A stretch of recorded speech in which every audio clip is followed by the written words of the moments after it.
The United States has massive influence over the world through Facebook and Instagram and Twitter. I mean, most of the Arab Spring has actually happened on social media that was built by the United States. So I think is that the United States can still have, and they still do have a lot of influence in the world through the private sector.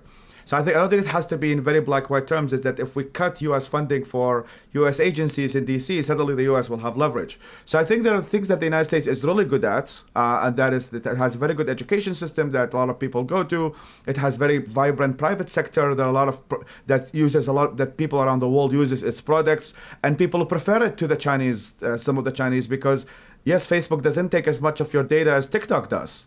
So I think is that the U.S. still has, I think, a lot of power, and I think the people will not actually see a difference. That will be my argument. If all of this U.S. funding for a lot of the government-run superpower will run away. The United States right now is in the midst of a debate between those who believe in retrenchment, withdrawal, isolationism, fortress America, and those who wish to see us stay engaged and internationalist in outlook. We can talk about how much, by what method, when and where, but internationalist and engaged.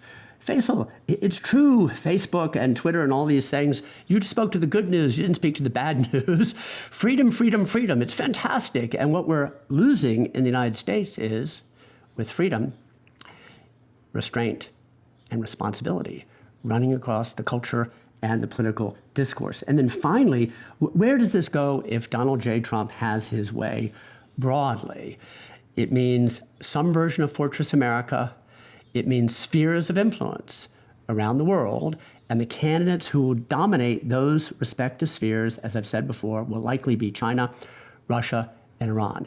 Think about vision, think about values, and all our flaws and hypocrisies. What kind of world you want to live in the next 10 and 20 years.